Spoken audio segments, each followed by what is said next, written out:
Okay, so let's quickly implement that. So over here, let's type in another function. Okay, so over here we have a new function. So def delete product. Okay, and then inside delete product, now let's accept the name from the user. So over here we have print, please enter a product name.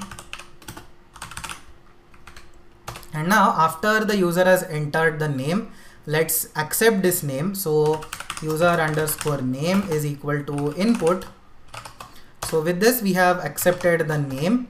And now after accepting the name, now we want to delete the product at this particular name. Okay, so to do that we have all products dot document, and then inside document, now let's pass in the name, which is user underscore name, and then we have dot delete. Okay, so with this let's do one thing. Essentially, let's ask if the user wants to delete something. So let's copy the same thing, and on a new line let's press enter, or let's paste it. So do you want to delete an object? So over here, instead of create object, we have delete object. So again over here we have delete object, and if the user says yes on deleting an object, then instead of calling in the create product method, now let's call in the delete product method. So let's copy this and let's go down and let's paste this. So now with this we have delete product. Okay, so over here now let's run the program. Okay, so what are you looking for? So first of all, I'm looking for a keyboard. Okay, so now I have received the details of the keyboard variable or the keyboard object. Do you want to create a new object? The answer is no. Do you want to delete an object? The answer is yes. So now please enter a product name. So right now I want to delete an object called mouse because the price is inaccurate.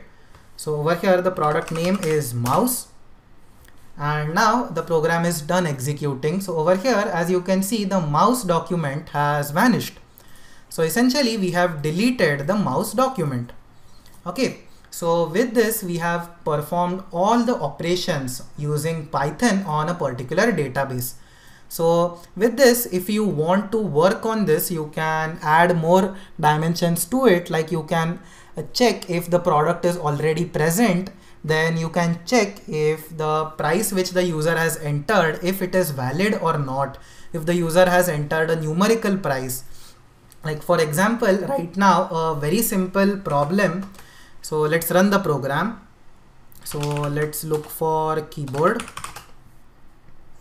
So first of all, let's enable the price updating aspect.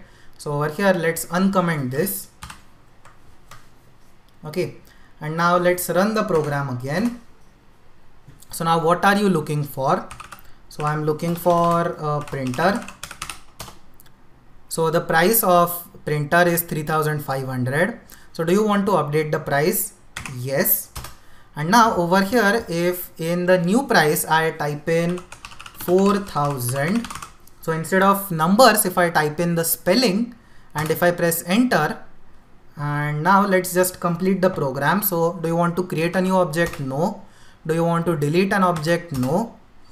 Okay, so with this, let's go back to Firebase, and in printer the price is 4,000, and this is a very problematic case because if you want to search for a particular price inside Cloud Firestore, then having this particular variable, so instead of a 4000 price, if you have 4,000, then this is a big problem.